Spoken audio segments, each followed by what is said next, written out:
Dulu kalau saya di pesantren itu waktu ngaji malam, ya biasanya kita ngaji malam itu sebelumnya sholat isya berjamaah.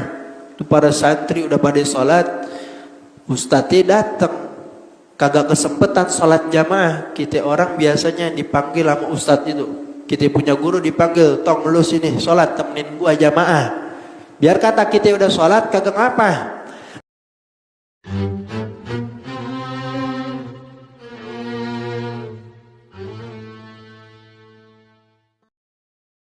Bahkan ketika itu baginda Rasulullah sallallahu alaihi wasallam diriwayatkan oleh al-Imam Abu Sa'id Al-Khudri, anna rajulan ja'a wa qad shalla Rasulullah sallallahu alaihi wasallam faqala man yatasaddaq ala hadha. Baginda Rasulullah pernah salat bersama para sahabat, para masyarakat kota Madinah pada saat itu, dan telah selesai melaksanakan salatnya, tiba-tiba ada orang datang. Dia pengen salat berjamaah, cuman orang kebetulan udah pada kelar semuanya. Apa kata Rasulullah? Man yatasaddaq ala hada, nih siapa orang yang pengen sedekah sama orang tersebut? Rasulullah gambarkan dengan kalimat sedekah. Maksudnya bagaimana? Baginda Rasulullah katakan salatul jama'ati afdal min salatil fardhi bi 27 darajatan.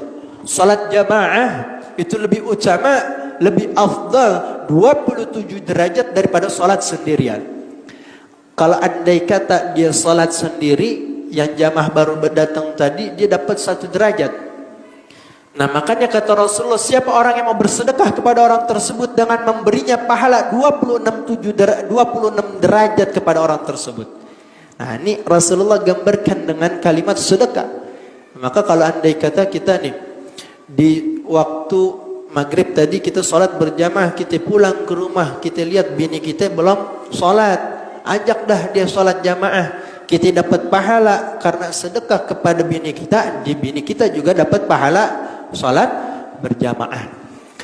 Faqama rajulun fa shalla ma'ahu, maka pada saat itu ada salah seorang makmum yang telah sholat bersama Rasulullah ngangkat tangan, ya Rasul, saya mau bersedekah kepada orang tersebut. Nah dia akhirnya nemenin orang itu untuk berjamaah. Nah, ini orang yang diperbolehkan mengulang kembali salatnya itu ya, dengan beberapa ketentuan, seperti salah satunya ini demi untuk menemani orang lain supaya dia bisa melaksanakan salat berjamaah. Ini yang pertama, adab yang pertama. Adab yang kedua, wala yukabbira ma lam yufarrijil muadzinu minal iqamah wa ma lam tastawi as-sufuf. Jangan seorang imam takbir duluan.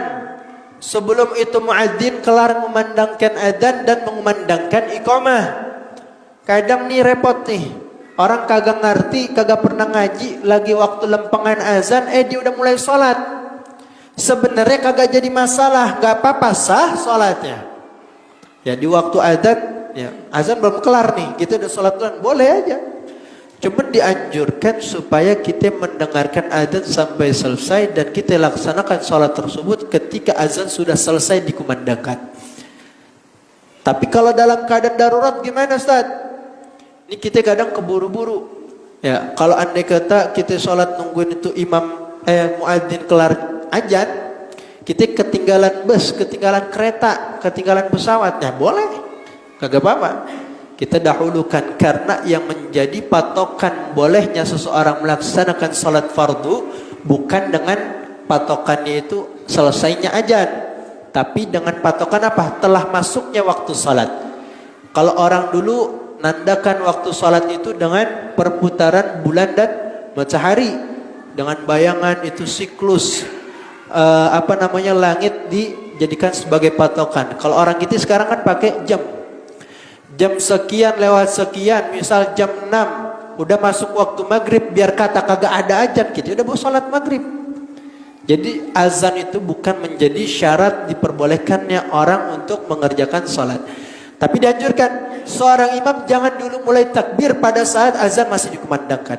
Wa ma lam tastawi as-sufuf, dan jangan dulu mulai takbir sampai benar-benar nih barisan makmum udah rapet, udah lurus, yang bolong diisi. Makanya apa? Falyaltafit yaminan wa shimalan fa in ra'a khilalan amara bitaswiyah. Bagi si imam ini dianjurkan sebelum sholat dia berbalik badan dulu. Lihat, tengok kanan kiri. Ada yang masih bolong suruh maju, yang belum rapet suruh rapetin, yang belum lurus, bocah yang masih pada berisik suruh pada diam dulu. Tong lu pada diam, biar nih kita sholat pada khusyuk. Maka baginda Rasulullah sallallahu alaihi wasallam katakan dalam sebuah hadis, sawu sufufakum fa inna taswiyatas sufuf min tamamis shalah. Ini diriwayatkan oleh Imam Bukhari. Sawu sufufakum, rapatkan barisan kalian ketika ingin melaksanakan salat jamaah seperti rapatnya barisan orang yang ingin melaksanakan peperangan. Orang kalau mau perang itu rapat dia, jaga pertahanan. Makanya kita kalau lagi jadi makmum juga begitu. Jaraknya jangan kejauhan antar makmum dengan makmum lainnya. Jangan sampai ada celah yang biasanya itu celah tersebut setan bisa masuk ke dalam barisan jamaah. Jangan kasih celah. Fa inna taswiyatu sufuf min tamamis shalah. Kata Rasulullah, kerapatan kelurusan barisan makmum pada salat jamaah itu termasuk daripada kesempurnaan salat. Wal muadzinu yuakhira al-iqamah 'anil adzan biqadri isti'dadin nasi lis-shalah. Dan bagi muadzin ya, dia juga harus paham, jangan habis azan langsung qomat. Ya, kita lihat dulu ini manusia para jamaah yang ingin sholat udah pada siap belonan. Kan kadang ada yang masih di kamar mandi, ada yang masih ngerjain sholat sunnah. Nah, itu kita tungguin dulu. Nah, biar melaksanakan takbir itu semua dalam keadaan bersamaan.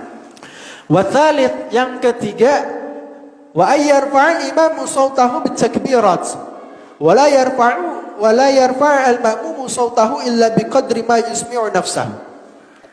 Bagi seorang imam keras itu suaranya pada saat takbirat. Ini takbir di sini digunakan lafaz jama'. Berarti kalau jama' itu bukan hanya pada saat takbiratul ihram saja. Seluruh takbir yang ada dalam salat seperti takbir intikal. Tahu takbir intikal?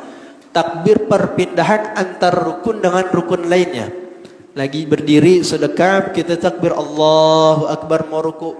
Itu si imam dianjurkan buat ngerasin suaranya. Biar ngapa? Biar makmum yang di belakang pada dengar.